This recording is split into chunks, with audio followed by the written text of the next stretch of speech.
नमस्कार साथियों, मैं प्रियंका और आप देख रहे हैं अरविंद सर ऑफिशियल। आप लोगों का हमारे इस YouTube चैनल पे स्वागत है।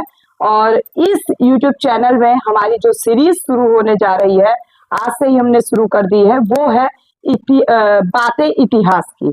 जी हाँ, बातें इतिहास की। और इनके जो प्रमुख व्यक्ति होंगे, मुख्य आधार पे जो जुड़ेंगे हमारे साथ, वो है अरविंद सर, जिनका ये आप प्लेटफॉर्म है और आप लोगों का मैं इसी प्लेटफॉर्म में स्वागत कर रही हूँ। जो अभी वर्तमान में बिहार में लेक्चरार है, वो भी इतिहास से, यूजीसी नेट जीआरएफ दोनों ही क्लियर है। और साथ ही साथ आज हम इस सीरीज में यह जानेंगे कि हमारे युवाओं को इतिहास से क्या जानना चाहिए, किस प्रकार से जानना चाहिए, साथ ही साथ इतिहास को जानने का क्या तरीका है, कैसे हम जाने कि ये इतिहास की चीजें हैं, इसको हमको इस तरीके से देखना है। इतिहास में ऐसा क्या चीज होता है जिसे हम इतिहास उस चीज को कहने लगते हैं, इतिहास से जुड़ी हुई बातें घटनाएं को कहने लगते हैं। और कितना इसका जरूरत है हमारे आज के युवाओं को कि इतिहास क्या है, इसकी जरूरत क्यों पड़ सकती है आगे भविष्य में, ये सारी जो मुख्य बिंदु है, इस विषय पे हम अरविंद सर से जानने का प्रयास करेंगे। तो अरविंद सर, ये बताइए कि आज के हमारे युवाओं को इतिहास जानने की क्यों जरूरत है और इसको किस प्रकार से हम समझ सकते हैं। धन्यवाद। देखिए, आपने प्रश्न जो है बड़ा ही अच्छा पूछा और इसकी जरूरत क्यों है और आज के समय में इसकी और जरूरत क्यों हो गई है, ये भी आपने प्रश्न उठाया। तो ये दोनों प्रश्न आपके जो हैं सही हैं। अब देखिए, मैं बात कर रहा हूँ इतिहास की। इतिहास क्यों जानना जरूरी है और इतिहास है क्या, इतिहास को पढ़ने का तरीका क्या होना चाहिए और इतिहास का हमारे लाइफ में क्या स्थान है, ये अलग अलग प्रश्न है। और इन सभी प्रश्नों का जवाब मैं प्रयास करूंगा कि आपको देने का प्रयास करूं, जिससे कि हमारे दर्शक सही तरीके से चीजों को समझ पाए। कभी कभी क्या होता है कि आप लोगों को सर आगे बात करेंगे कंटिन्यू, कभी कभी ये होता है कि परीक्षा के पॉइंट ऑफ व्यू से भी देखें और सामाजिक जनरल नॉलेज के पॉइंट ऑफ व्यू से भी देखा जाए। कभी कभी किसी के पास कॉन्सेप्ट होता है तो फैक्ट नहीं होता है, और अधिकतर लोग फैक्चुअल पॉइंट से चीजों को याद कर लेते हैं, समझ लेते हैं, लेकिन उसके पीछे कॉन्सेप्ट उनका तैयार नहीं रहता है। तो इस दोनों बातों को ध्यान में रखते हुए अरविंद सर अपनी बात अब शुरू करेंगे। देखिए, आपने कहा कि इतिहास में फैक्ट और कॉन्सेप्ट दोनों का महत्वपूर्ण स्थान है। बात आपकी बिल्कुल सही है। कभी कभी क्या होता है कि इतिहास से लोग ऊब जाते हैं, उनको लगता है कि बहुत सारा फैक्ट है, हमको याद नहीं हो रहा है, तो ऊब करके छोड़ करके भाग भी जाते हैं। और ये कहा भी जाता है, आप आम बोलचाल में आप सुनी भी होंगे कि बहुत सारे लोगों के मुंह से आपको ये आता होगा कि कहा जाता है कि हिस्ट्री केमिस्ट्री इज बेवफा, रात को पढ़ो दिन को सफा। यानी इसमें इतने ज्यादा फैक्ट की भरमार है, जिस तरह से केमिस्ट्री में फैक्ट की भरमार होती है, उसी तरह से हिस्ट्री में भी फैक्ट है। लेकिन ये फैक्ट आपको याद कैसे करना है, क्योंकि देखिए भाई, हिस्ट्री तो बिल्कुल फैक्ट पर चलती है, क्योंकि बिना फैक्ट के, जैसे हम लोग जब संविधान पढ़ते हैं और संविधान में अनुच्छेद की बात ना हो तो वो संविधान से बेमानी होगी। उसी तरह से जब हम हिस्ट्री पढ़ते हैं तो हिस्ट्री हम फैक्ट के थ्रू बात नहीं कर रहे हैं, तो ये समझिए कि वो हम लफाजी बोल रहे हैं। ठीक है जी। चाहे आप किसी भी एग्जाम की बात कर रहे हो या कहीं पे भी कोई अपना कंटेंट दे रहे हैं, तो कंटेंट दे रहे हैं तो उसके साथ साथ आपको फैक्ट देना पड़ेगा, तभी जो है आपके जो शब्दों में रिचनेस आएगी। आप यदि मान लीजिए कि एग्जाम में लिख रहे हैं या किसी डिबेट में अपनी बात रख रहे हैं और वहां पे आपके पास फैक्ट नहीं है, तो सामने वाला कहेगा कि ये झूठ बोल रहा है। और उसी तरह से जब एग्जाम में आप कॉपी लिख रहे हैं, तो इतिहास की कॉपी लिख रहे हैं, तो आपको कॉन्सेप्ट के साथ साथ आपको फैक्ट देना पड़ता है, क्योंकि फैक्ट नहीं देंगे तो लगेगा कि आप बातें गोल गोल घुमा रहे हैं। ठीक, तो सबसे पहले देखिए कि इतिहास है क्या और इतिहास को हमारे जीवन में क्या जरूरत है, इस चीज को थोड़ा सा हम लोग समझते हैं। देखिए, इतिहास जो है, एक तरह से ये कहिए कि बहुत सारे इतिहासकारों के विषय में, मतलब जितने भी इतिहासकार हैं, कुछ इतिहासकार कहे कि इतिहास एक विज्ञान है, कुछ लोग कहते हैं कि नहीं ये कला है। बाद में देखा गया कि इसमें विज्ञान भी समाहित है, इसमें कला का भी मिश्रण है। ठीक है, तो यदि इसको संयुक्त रूप से कहा जाए तो इतिहास जो है ये एक जीवन जीने की कला है। ठीक, तो ये कैसी कला है? एक चीज समझिए कि इतिहास जो है हमें भूत से सीखते हुए, इतिहास भूत से सीखते हुए वर्तमान को जीने और भविष्य को संवारने की एक विधा है। यदि सरल शब्दों में कहें तो इतिहास क्या है भाई? इतिहास भूत से सीखते हुए वर्तमान को जीने और भविष्य को संवारने की एक विधा है। दूसरे शब्दों में, यदि सिंपल शब्दों में इसका अर्थ कहें तो इतिहास क्या है भाई? बीती हुई घटनाओं का प्रमाणिक अध्ययन ही इतिहास है। अब ये हम जैसे कि मान लीजिए कभी आपसे बात कर रहे हैं, अब वो बातें हम आपसे किए, वो बातें लौट करके नहीं आएगी, वो इतिहास हो गई। लेकिन हम सभी चीजों को यदि इतिहास में समाहित करने लगे हैं तो इतिहास को हमारे पास लिखने के लिए जगह नहीं मिलेगा। इसीलिए मैंने आपसे एक बात कहा, इतिहास क्या है भाई? इतिहास बीती हुई घटनाओं का प्रमाणिक, यानी प्रमाणिक घटनाओं का एक क्रमबद्ध अध्ययन जो है वो क्या है? इतिहास है। दूसरी चीज मैंने क्या कहा कि भूत से सीखते हुए वर्तमान को जीने और भविष्य को संवारने की कला जिसमें है वो क्या है? इतिहास है। अब इसी चीज को थोड़ा सा समझिए कि मैंने कहा कि भूत से सीखते हुए, भूत से हम क्या सीखेंगे और वर्तमान में क्या सीखेंगे और भविष्य में क्या अप्लाई होगा, उस चीज को हम इतिहास से सीखते हैं। अब मैं आपको एक सिंपल सा उदाहरण से समझाने का प्रयास कर रहा हूं जिससे कि आपको इतिहास के बारे में समझ आ जाएगी कि हमको इतिहास क्यों पढ़ना है, इतिहास की क्यों जरूरत है। क्योंकि देखिए, जब हम बुक पढ़ते हैं तो इतिहास को इतिहासकारों ने कई तरह से लिखने का प्रयास किया है और कई श्रेणी के इतिहासकार हैं। कुछ राष्ट्रवादी इतिहासकार हैं, कुछ जो है मार्क्सवादी इतिहासकार हैं, कुछ जो है सबाल्टर्न हैं, कुछ जो है कि प्राच्यवादी हैं। तो तमाम तरह के जो इतिहासकार हैं वो अपने अपने तरीके से इतिहास को लिखने का प्रयास किए हैं और उसमें जो है उसी आधार पर इतिहास की व्याख्या करने का भी प्रयास किए हैं। हम लोग कुछ बुक में देखेंगे कि उसमें बड़े पैमाने पर राजा राजाओं के बारे में बात की गई है कि अकबर ये था, बीरबल ये था, राणा प्रताप ने ये किया, शिवाजी ने ये किया, वो तमाम चीजें जो है हमको मिलता है। लेकिन आप जब जाएंगे तो कुछ इतिहासकार जैसे सुमित सरकार वगैरह हैं, तो इन्होंने जब अपनी बुक लिखी तो उसमें यह लिखने का प्रयास किए कि जो इतिहास है इसमें केवल राजा महाराजाओं का ही रोल नहीं होता है, उसमें हर वर्ग का रोल होता है। यानी उसमें किसानों का रोल क्या है, उसमें मजदूरों का रोल क्या है, उसमें आम पब्लिक का रोल क्या है, बुनकरों का रोल क्या है। ये जो है उस काल समय में अपनी महत्वपूर्ण भूमिका कैसे निभाए थे, इसके बारे में बहुत सारे इतिहासकारों ने छोड़ दिया। लेकिन कुछ इतिहासकार जो हैं इस पर जो है विशेष फोकस दिए और इन मुद्दों को उठाया इतिहास में। ठीक, तो मैंने कहा कि इतिहास जो है, इतिहासकार यानी हमको जब जैसे एक दो बुक हम जब पढ़ते हैं तो हमारा थॉट प्रोसेस उसी तरह से बन जाता है कि यही इतिहास है। लेकिन जब हम हर तरह के इतिहासकारों को, यानी जो प्राच्यवादी इतिहासकार है उनको, जो मार्क्सवादी इतिहासकार है उनको, जो राष्ट्रवादी इतिहासकार है उनको, जब इन सब इतिहासकारों के थॉट प्रोसेस को, इनकी बुक को पढ़ते हैं, तब हम एक कंक्लूजन पर पहुंचते हैं कि आखिर इतिहास को कितने डायमेंशन से लिखा गया है, इतिहास को कितने डायमेंशन से लोगों ने देखा है। ये सारी चीजें जो है हमको समझ में आती है। अब प्रश्न है कि इतिहास जो है हमको क्यों पढ़ना चाहिए, इतिहास को हमारे जीवन में क्या रोल है। तो इस चीज को समझिए कि जैसे कि देखिए, मैं एक एग्जाम्पल से आप लोगों को समझाने का प्रयास करता हूं। हमने कहा था कि भूत से सीखते हुए, अभी आपको कुछ ही समय पहले आपके देश में या पूरे विश्व में कोरोना आया था। जी, पूरे विश्व में कोरोना आया।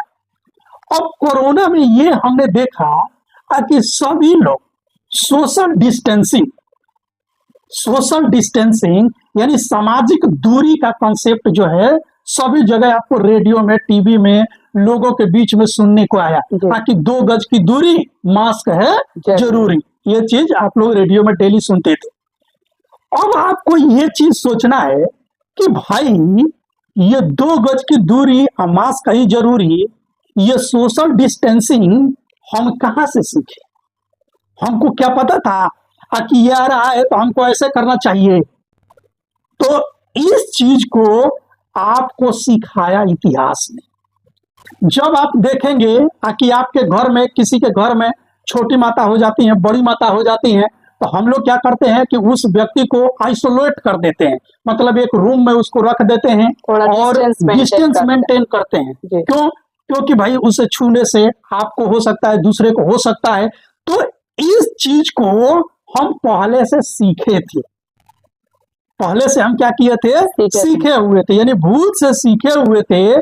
जैसे ही कोरोना आया हमने उस पर क्या कर दिया? अप्लाई कर दिया। तो मैंने आपसे क्या कहा था कि भूत से सीखते हुए वर्तमान को जीने, यानी वर्तमान में हमने सोशल डिस्टेंसिंग का कॉन्सेप्ट लाया और बड़े पैमाने पर लोगों को एक दूसरे से टच करने से बचा करके हमने कोरोना को फैलने से सबसे पहले रोका। ये हमने किसी मेडिसिन का प्रयोग नहीं किया, किसी दवा का प्रयोग नहीं किया, यानी हमने इतिहास से सीखा था। भूत में बड़ी बड़ी महामारियां आई थी, जैसे स्पेनिश फ्लू वगैरह आया था, उसमें भी इस कॉन्सेप्ट को अपनाया गया था। तो हमने क्या कर लिया कि भूत से सीखते हुए वर्तमान में उस चीज को अप्लाई किया और उसे बचा।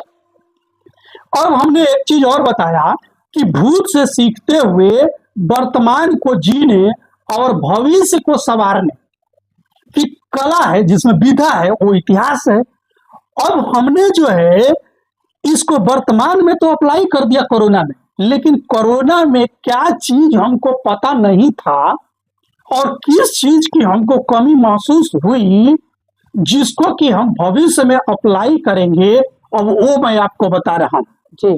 आप देखेंगे कि बड़े पैमाने पर अभी तक जितनी भी महामारियां आई या जो भी इस तरह की, जैसे प्लेग आया या जैसे कि मान लीजिए कि चिकन पॉक्स वगैरह आए, स्पेनिश फ्लू आए, इन महामारियों में हम लोगों ने देखा कि किसी को छाले पड़ जाते थे, किसी को कुछ हो जाता था, किसी को बुखार हो जाता था।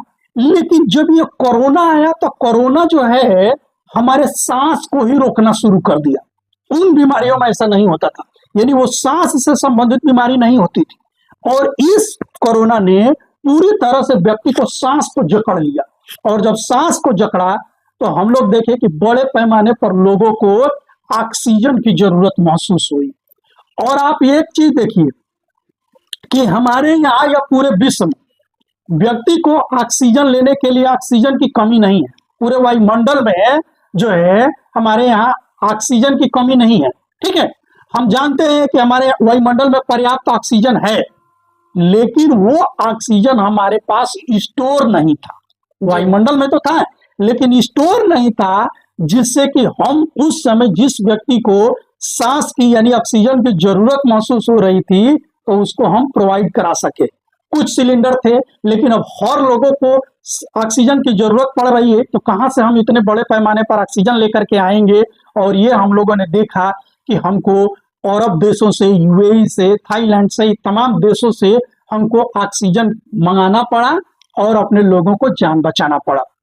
अब जब ये चीजें हम लोगों को महसूस हुई तो देखे होंगे कि हमारी सरकार ने एक योजना लेकर के आई, और इस योजना में ये कहा गया कि जितने भी बड़े बड़े अस्पताल हैं, मेडिकल कॉलेज हैं, यहाँ पर जो है ऑक्सीजन स्टोर करने के लिए प्लांट लगाए जाएंगे। यानी हर हॉस्पिटलों में छोटे छोटे ऑक्सीजन के प्लांट बैठाए जाएंगे, जिससे कि वो अपने यहाँ की ऑक्सीजन की पूर्ति जो है खुद कर सके। तो हमने ये कहाँ से सीखा? इतिहास से सीखा, जिसको कि हम अब भविष्य में क्या करेंगे? अप्लाई करेंगे, इम्प्लीमेंट करेंगे। क्लियर? तो आशा है कि आप लोगों को ये समझ में आ गया होगा कि इतिहास का हमारे जीवन में कितना महत्वपूर्ण है। इतिहास केवल राजा राजाओं की कहानियां ही नहीं है, इतिहास केवल फैक्ट ही नहीं है। इतिहास जो है हमारे जीवन को कैसे जीना है, हमारे लाइफ स्टाइल को कैसे चेंज करना है, और हमारे जीवन को कैसे बेहतर बनाना है, इसके लिए साइंस का जितना रोल है उतना ही इतिहास का भी रोल है। अब एक चीज देखिए, कहा गया है कि इतिहास अपने को दोहराता है, यानी इतिहास हमेशा अपने को क्या करता है, दोहराता है। ठीक, जैसे आपको एक एग्जांपल से मैं समझाऊं फिर उसी तरह से कि इतिहास कैसे दोहराता है। देखे होंगे कि हम लोग जब पुरानी मूवी देखते हैं तो उसमें लोग पैंट पहनते थे, तो बहुत चुस्त वगैरह पहनते थे, बाद में फिर जो है नीचे जो है चौड़ा चौड़ा पहनने लगे, फिर जो फिर करने लगे, फिर आकर के हम लोग उसी फेज में आ गए जैसे कि पहले पहनते थे। तो यानी क्या है कि ये तो एक जनरल उदाहरण था, ये ऐसे लॉजिकल पॉइंट ऑफ व्यू से आपको बताने का प्रयास था, बात होगी। तो ये एक जनरल पॉइंट था, ठीक है ना। ये सब चीजों को जानने के लिए हमको इतिहास को जनरल तरीके से समझने के लिए हमें सबसे पहली जरूरत है कि हमको इतिहास को समझना कैसे है, इतिहास हमारे जीवन में क्यों महत्वपूर्ण है, ये सारी बात हुई।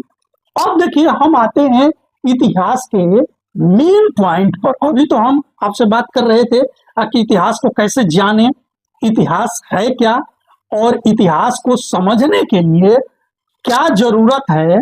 अब हम इस पॉइंट पर आते हैं।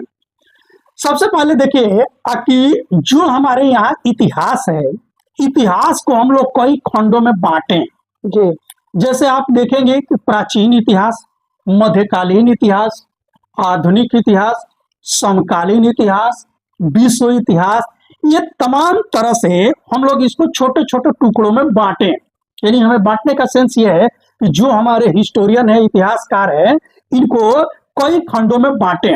अब आप पूछेंगे कि भाई इतिहास तो एक चीज है, लेकिन इसको हम लोग अलग अलग खंडों में क्यों बांटते हैं या क्यों इसको बांटा गया है। इसको बांटने का सेंस ये है कि देखिए, जैसे कि मान लीजिए कि हमारा एक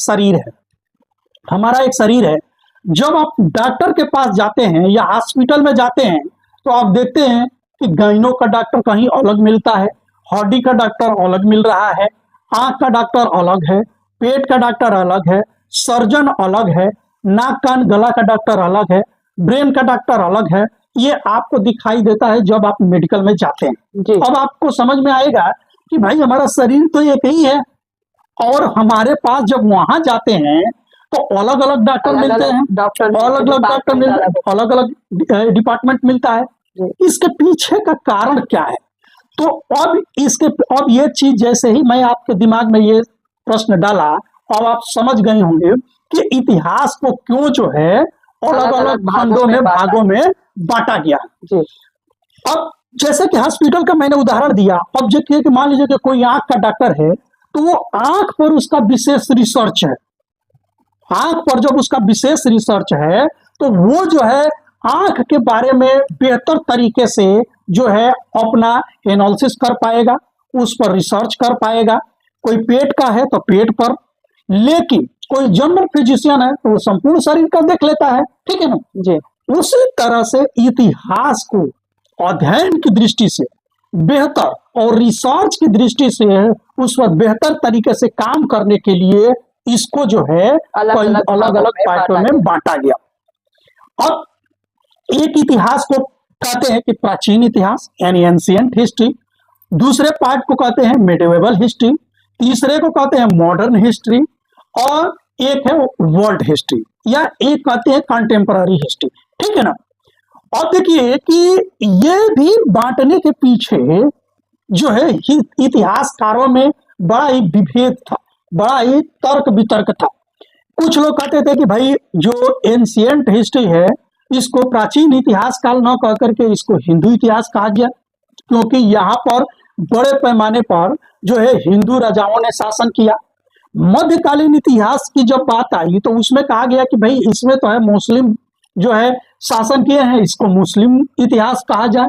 और आधुनिक इतिहास की जब बात आई तो कहा गया कि इसमें जो है अंग्रेजों ने शासन किया, ब्रिटिशों ने शासन किया, इसलिए इसको ब्रिटिश इतिहास कहा जाए।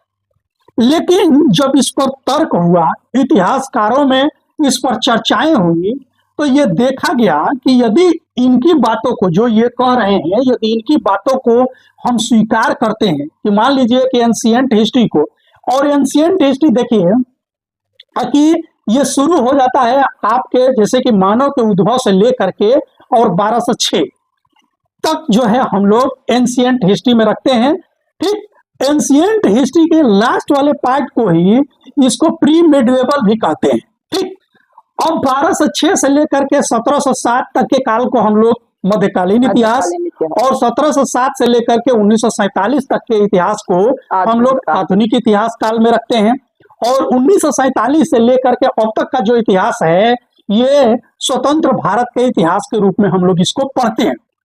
अब देखिए कि जो 12 से 6 से लेकर के और जब से मनुष्य का ओरिजिन हुआ उस इतिहास को, चूंकि यहाँ पे बात हो रही है कि इसको कहा जाए कि हिंदू काल या हिंदू काल के नाम से जाना जाए, तो कई सारे इतिहासकारों का तर्क था कि जब आप इस काल को हिंदू काल कहेंगे तो इसमें विभेद उत्पन्न हो रहा था, क्योंकि इसी समय शक भी आए थे, इसी समय कुषाण भी आए, इसी समय पहलव भी आए, इसी समय अरबों का आक्रमण भी हुआ।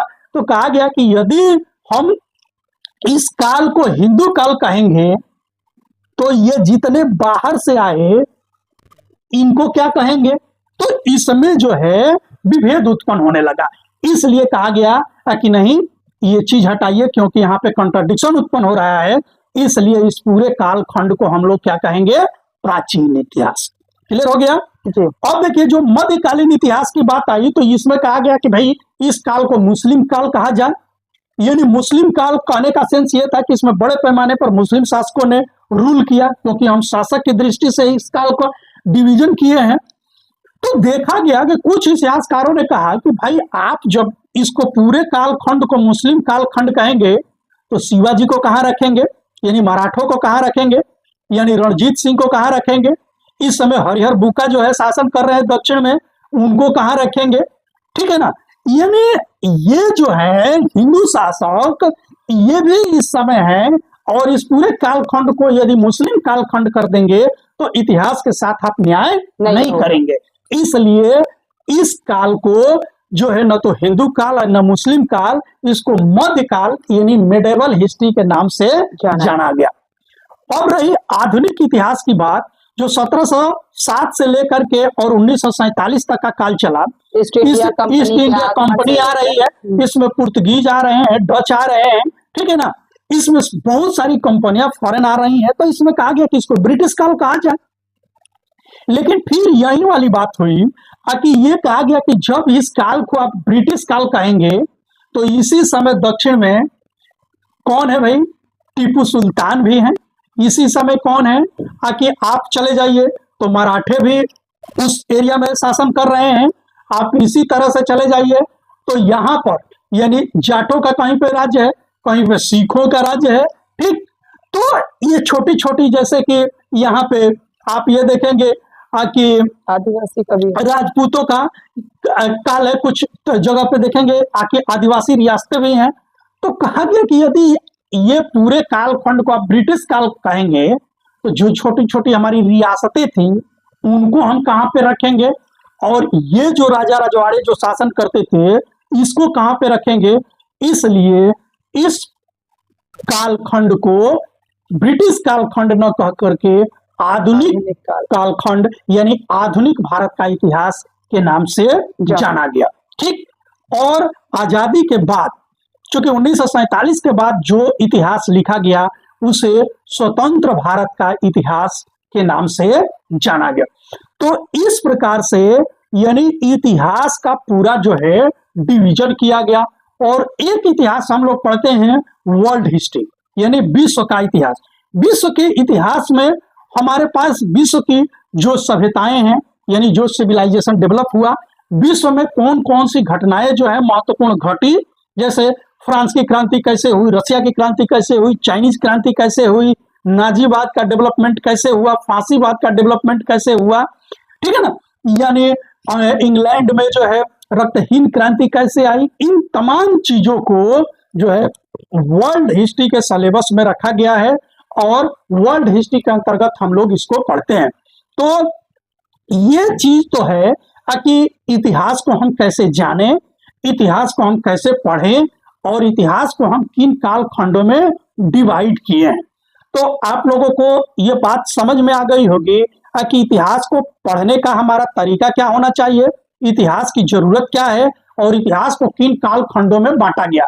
तो अगले एपिसोड में अब हम बात करेंगे आप लोगों से कि इतिहास को जानने के लिए हमारे पास स्रोत क्या है, उन स्रोतों पे जो है हम डिटेल से चर्चा करेंगे। तो आप लोगों ने सर से ये जाना कि इतिहास को किस प्रकार से जाने, समझे और आगे भविष्य में इसके महत्व को किस तरीके से इम्प्लीमेंट करें या लागू करें अपने जीवन में। अगर आप उन चीजों से आपके जो इतिहास में घटित हुई आपके जीवन में वो चीज आपके आती है, फिर तो आप पुस्तकें पढ़ के जानकारी से वो चीजें आप बेहतर कर सकते हैं।